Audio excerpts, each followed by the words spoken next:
Welcome to the Old Soul, New Soul Astrology Podcast. Thomas Miller here and Robert Glasscock right there.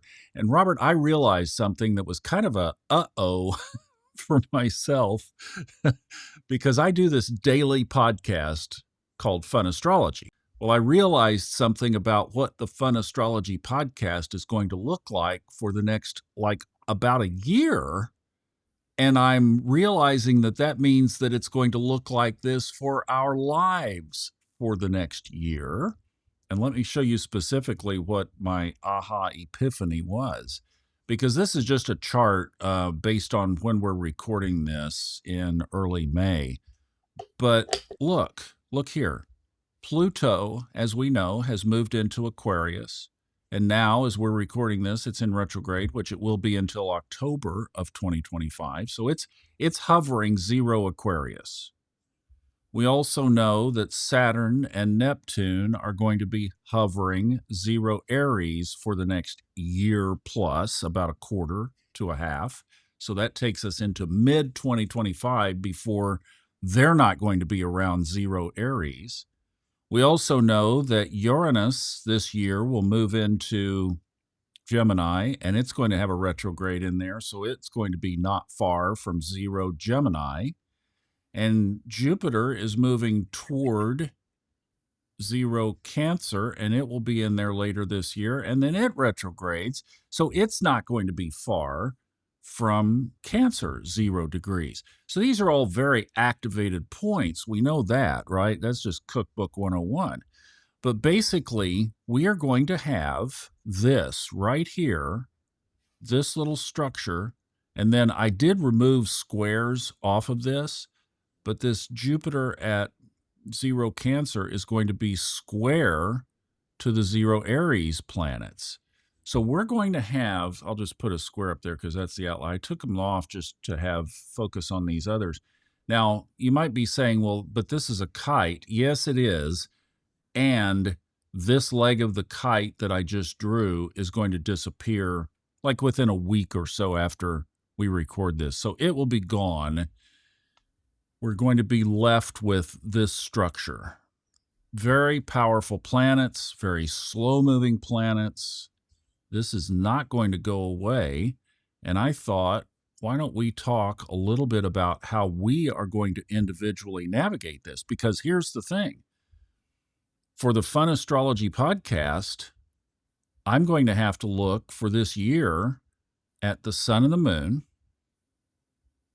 And obviously the nodes will be in there and we'll be talking about that. Chiron and Mercury, Mars, Venus, as they move out of these positions and start to aspect back to these 3 points, that's all we're going to be talking about. Because this structure, whatever we were to say about this right here and this square to Jupiter, that's it for the next year, almost year and a half, as far as the energy that's going to be in the sky. So I'd love your thoughts on what that means for us individually. We know collectively, like, crazy stuff is going on. Let's just leave it right there. What about for us? That's like some major planted energy for a long time at 0 degrees. Yes, it is. And plus it's ingresses of Pluto ingressing into Aquarius, of Saturn and Neptune ingressing into Aries, of new beginnings, which is what I am hanging my existence on. The fact that Saturn and Neptune are beginning to enter into the sign of Aries, which is new starts and beginnings. I can't get away from the fact that Aries is also a sign of Mars and war. And we're looking at right now India and Pakistan and all of that, these nuclear countries that they keep moving closer and closer to having some kind of horrific event. From a collective standpoint, we know it's crazy out there, but I just really want to hone in on, like you said, the key is for us, for you and me, for these listeners and viewers, What are we going to be focusing on when these energies are so planted and so thick? I New think beginnings. for all of us as individuals, the last, really since COVID, the worldwide global confusion, and all of us are feeling it as well, in terms of the structures of our life, what we do for a living. That's structure number one. How do you earn a living?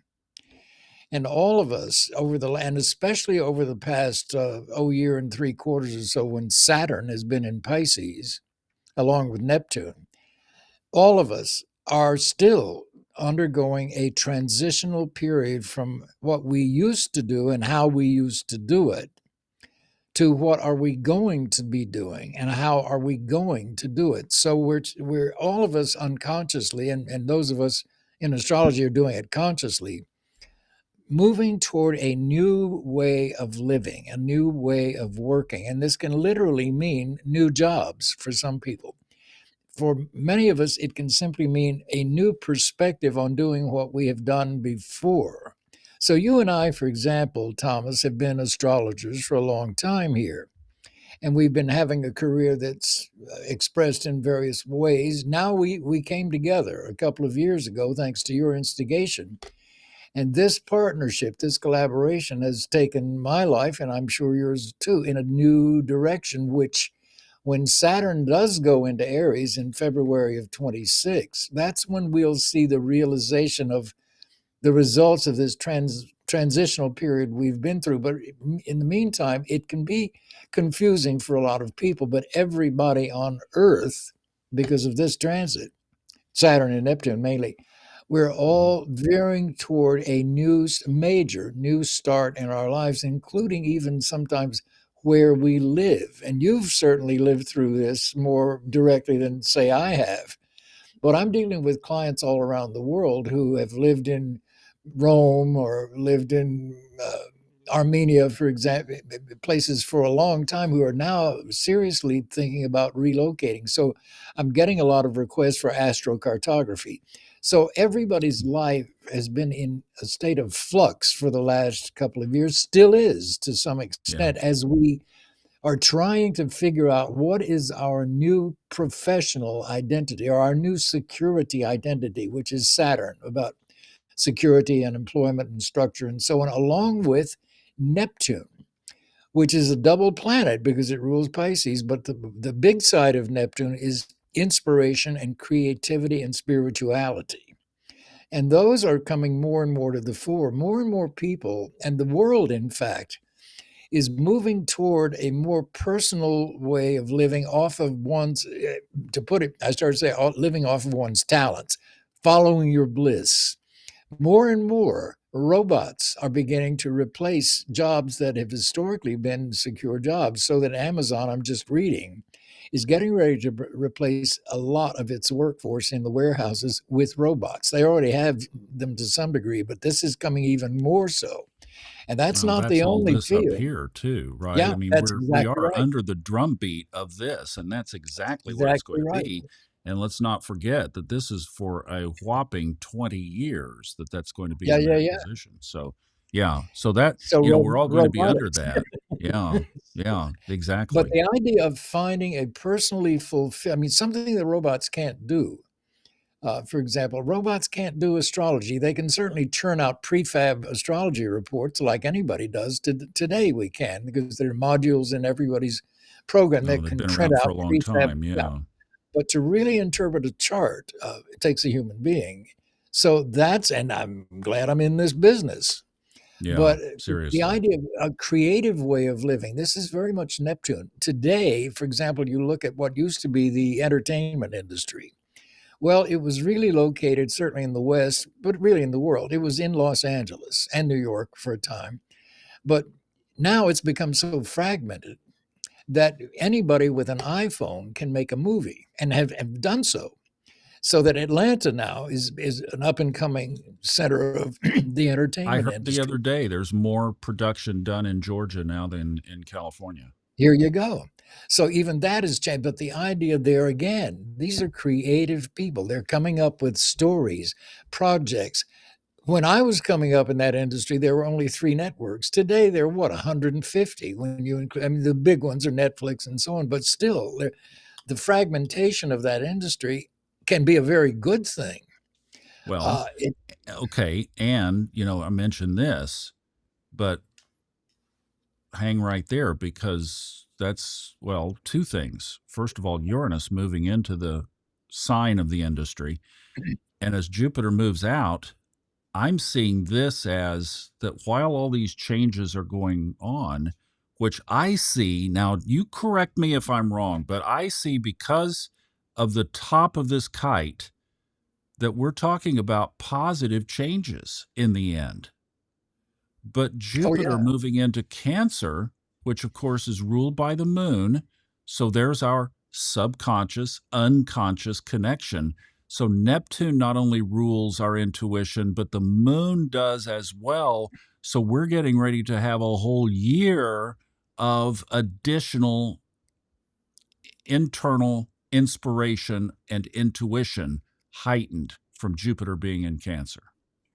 well, speaking of Jupiter in Cancer, it's in conjuncting Pluto. Yes. So what's happening with the younger generation, their attitudes about marriage and love and children and families are completely different from any generation ever in history. More and more people are foregoing marriage.